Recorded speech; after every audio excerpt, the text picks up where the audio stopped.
Salto 15 está de volta e nós estamos aqui na Dornari com o Gil, que vai nos dar hoje dicas preciosas na hora de escolher um lustre, um abajur, que é o detalhe que deixa a nossa casa mais aconchegante, né, Gil? Tudo bem? Falando em luz, tudo bem, Giovana. Falando em luz, gostaria de desejar aos nossos amigos e clientes muita luz em 2011. E falando em luz, a ideia hoje é falar sobre lustres, luminárias, abajures, coisas que trazem luz para a nossa casa. Aí vamos apresentar algumas sugestões, alguns usos de lustre em relação a mesas, alguma linha de abajures que são produzidos pela Dornari, alguma linha de lustres infantis e outros modelos de lustre também. No decorrer do programa vocês vão conhecer as nossas peças. Muito legal. Gil, existem alguns critérios que a gente precisa observar na hora de escolher um lustre, na hora de decorar nossa casa, de iluminar nossa casa, né? O cliente chega na loja muitas vezes com uma predisposição para um tipo de lustre. Às vezes ele nos recorre a uma sugestão, assim, de que modelo escolher, mas na maioria das vezes ele já vem determinado. Eu quero um lustre escuro, eu quero um branco ou um cristal. A gente tenta numa conversa captar essa necessidade ou como seria o espaço que ele tem em casa para poder escolher o lustre certo. E inclusive você também faz essa visita anteriormente à casa do cliente, né? Quando surge a oportunidade, nós vamos até a casa, porque existem alguns critérios técnicos que muitas vezes as pessoas não percebem, que é a relação espaço, a altura do pé direito, que é a relação do piso até o teto da casa. Só para vocês terem uma ideia, um apartamento em torno de 2,70 m, mas pode variar até 3 ou até 4, conforme se é uma casa, por exemplo, um telhado mais inclinado, que é o caso do espaço que nós estamos agora. Existe uma relação forte também, que é o tamanho da mesa, que eu considero fundamental, até porque o lustre vai estar mais próximo à mesa. Quando eu digo mesa, é o tampo da mesa. Sim. Uma mesa 2x1, 90, uma mesa redonda. Isso é fundamental para determinar o tamanho do lustre. E as cores também são importantes, que elas fiquem, que não sejam exatamente iguais, mas que estejam não existe regra para isso também. Nós temos um caso aqui que a gente está com uma mesa escura e um lustre escuro.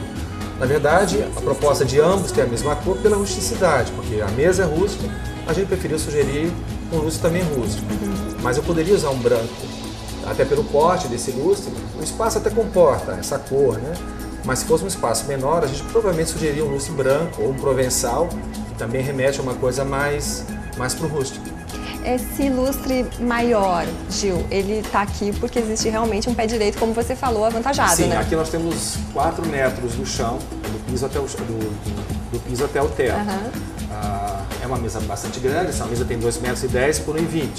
É uma mesa que comporta um lustre desse tamanho. Exatamente. E existe outro detalhe importante também, que às vezes as pessoas questionam, é a questão da altura, que a altura é deixada da mesa, do tampo ao lustre. A princípio a gente trabalha em torno de 1 metro, mas isso pode haver uma variação de 90 a 1,10 m. Depende também do desenho do lustre. Quando o lustre com mais cristais, essa altura pode ser um pouco menos. A cor seria transparente, mas é uma relação bem importante e fundamental para determinar isso. É importante então que a gente observe entre 90 e 1 metro a distância 90 e 1 metro, da mesa, do tampo usa até... o bom senso também, né? Você recua da mesa, fica analisando, pede para o companheiro, enfim, para analisar, ou o técnico, a gente quando for na casa, Claro. a gente ajuda a decidir junto. Bom, Vamos conhecer outros então? vamos conhecer outros modelos. Vamos lá.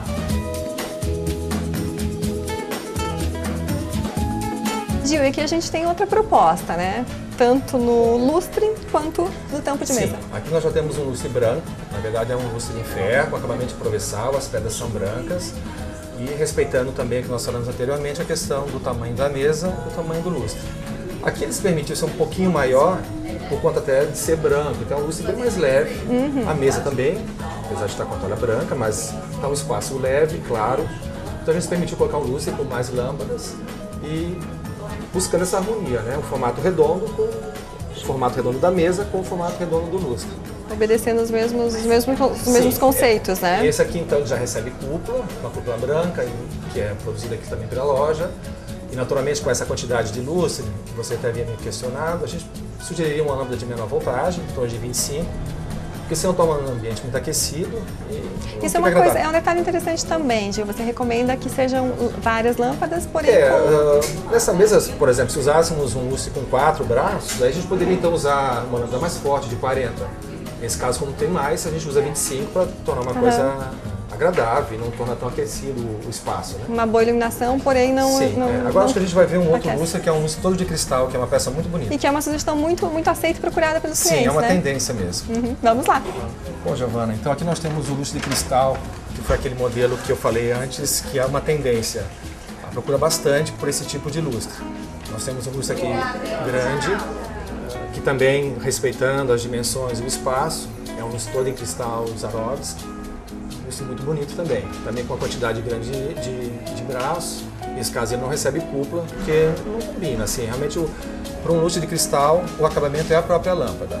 Existem lâmpadas especiais com acabamentos torcidos, que dão a mesma leveza do lustre e se confunde com os cristais. E essa peça aqui acaba sendo tão clássica, Gil, ela se mistura com outros elementos, com outro tipo de Olha, tampo, se você de quiser mesa? usar, poderia até misturar num tampo rústico, mas a ideia é que fosse um tampo de cristal, um tampo de vidro, para manter a leveza mesmo. E aí então poder usar um lustre até maior. Bom, Gil, a Dornari, ela personaliza as suas cúpulas também, né? É isso que a gente vai ver agora, Sim, né? outra coisa que nós temos, que nós vamos ver em seguida. Vamos lá. Inocência vem te dizer que demais.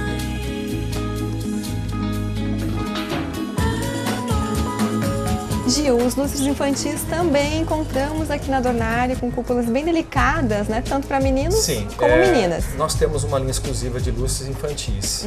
São lustres pintados à mão, que são feitos para a nossa loja mesmo. E acompanhando esses lustres, a gente também procura personalizá-los através da estampa das cúpulas. Normalmente a gente usa cúpulas brancas, mas nós temos tecidos que podem ser fornecidos pelo cliente, ou a própria Dornari mesmo, ela tem tecido aqui que ela pode sugerir como uma composição. Para deixar o ambiente todo Porque no na mesmo verdade, tom. por exemplo, no caso de um quarto infantil, existe um tecido usado na colcha, no rolo, e para dar mais uma alegria ao lustre, que a princípio seria todo branco, você pode colocar então uma cúpula estampada. Ou no caso, o lustre pode ser colorido, aí usaríamos uma cúpula branca. Nós temos aqui o modelo de uma cúpula plissada, que seria um caso de uso para um lustre todo branco, já com alguma estampa. Então você poderia usar uma cúpula Que é muito plissado. delicada, né, Sim, Gil? enriquece bastante o lustre, né? Nós temos também, isso é uma varia de cor, pode ser no branco, pode ser no lilás, são peças bem especiais. Teríamos alguma coisa no floral, aqui seguindo algumas cores primárias também, que é a mesma ideia de tornar o lustre mais vivo. E é claro, isso no primeiro momento, quando é um quarto mais do bebê, você usa uma estampa e à medida que a criança vai crescendo... Isso é bem bacana. É um reaproveitamento. Você vai adequando... Você fica com o mesmo lustre e depois pode partir para um xadrez e depois partir para outras cores no liso. Mantém o lustre, só vai mudando o tom do tecido. E customiza, acho bacana. É bem bacana. Aqui nós temos uma outra ideia também de uma outra cúpula. Essa peça é bem bacana e bem versátil, né, Gil? Olha, a gente até sugeriu para lavabo, porque ela é tão delicada e pequena, tanto serve para um criado ou para uma escrivaninha menor, ou para um cantinho mesmo, essa é aquela pouquinho de luz que a gente gostaria de ter, né? É uma base de vidro transparente, legal. Aqui é usado um grelô, que é outro acabamento que nós também costumamos fazer no lustre. Isso tudo é feito à mão, é feito aqui na loja mesmo. Que trabalho lindo, Gil. Bom, a gente deu agora um exemplo de abajur, vamos falar um pouquinho dos abajures, né, Gil? Que a Dornari também tem nós temos várias uma opções. linha exclusiva, temos uma linha importada, mas tem aquela linha que nós mesmos produzimos. Todas à base de madeira, usamos uso de cristais também e as cúpulas, como a gente já falou, que são essas cúpulas estampadas. Que vão se adequando conforme o ambiente, Conforme o ambiente, conforme o tamanho do criado. Tá Isso certo. a gente vai ver agora também. Então vamos lá. Bom, Gil, aqui a gente tem uma opção para escrivaninha, com duas luminárias. Isso. A ideia aqui é apresentar para o mesmo espaço, que no caso é uma escrivaninha, o uso de duas peças bastante distintas. Aqui é uma peça mais clássica, que é uma peça escura, com tema de pássaros, que dá um efeito mais decorativo para a peça. E aqui nós temos então uma peça mais moderna, que é em aço escovado, e que dá um uso mais funcional para o espaço. Pô, Giovana, aqui então nós temos mais uma sugestão de uso do abajur. No caso, nós temos uma peça que é produzida para Dornari, isso aqui é em madeira maciça. E, então a gente houve um cuidado aqui de fazer uma composição, ter a harmonia dos tons. Uma vez que o criado é todo branco, provençal, a gente fez uma composição em tons de bege e osso. O abajur seguindo a mesma linha, a base escura e uma cúpula no cru, havendo o contraste dela com o tampo. Poderia ser usado provençal também, mas a gente apostou nessa proposta do tom bege com branco. Essa, assim como a peça do abajur, o criado são peças adornárias, duas Também peças, uma peça né? adornária. E aqui houve uma preocupação com o espaço. A mesma relação que existe do lustre com a mesa, nós temos aqui com o abajur com o criado. Tem que haver uma relação, uma proporção de tamanho. De altura. E com altura. Aí vai haver uma relação também com a cama, altura de colchão. Isso a gente orienta. Né? Bom, aqui nós temos um modelo clássico, mais conhecido como Tiffany. Na verdade, isso é uma réplica, mas é uma peça que eu particularmente gosto muito. Ela ambienta muito bem, dá um aconchego, porque ela tem uma cúpula opaca. Então, sempre uma luz mais difusa, é uma luz que traz aconchego. Né? E aqui nós dispomos em cima de uma cômoda bege, que é uma peça que pode ser colocada no living, transformada em bar. Aí dentro uma composição do espelho, que é uma composição clássica também. Porque assim, a preocupação nossa também é haver ambientação. Então, nesse caso, houve todo um comprometimento de cor, de flor, de tudo, para que a pessoa veja na loja a peça ambientada e tente reportar isso para sua casa. Então, uma peça como essa, um Tiffany, ele tem que ter peças em estilo que mais ou menos se compõem, né? Que faça uma combinação Que interessante, faça uma combinação. né? E Gil, a gente apresentou várias sugestões aqui, a prova de que o abajur realmente é uma peça fundamental na decoração, Eu acho né? importantíssimo no ambiente. A luz é uma coisa muito importante no ambiente, então a gente precisa ter cuidado na colocação, no uso. Lembrando que a proposta da Adornare sempre é uma iluminação mais decorativa, né? Os embutidos, essas outras coisas mais técnicas, digamos assim, não é tanto o nosso foco. Ela vem complementar a decoração da sua casa. Então é importante que decida bem, questão de cor, tom de cúpula, estilo, né? Uma casa com abajur é uma casa sempre aconchegante. Gil, eu quero te agradecer. A gente tem que lembrar também que mostramos algumas opções, mas a Adornare tem várias outras, tanto de lustres quanto de abajures. Eu queria desejar para você um ano iluminado. Muito obrigado, estamos muito felizes de participar com o teu programa. Eu que agradeço sempre a tua participação, muito competente. Estamos sempre à disposição dos nossos clientes também. Muito obrigada. E fica o nosso convite, né, Gil? Que as pessoas se iluminem suas casas. Exatamente. Um bom 2011 para todos. E depois dos comerciais, Cíntia Pico lhe agradece os seus colaboradores. Nós voltamos já.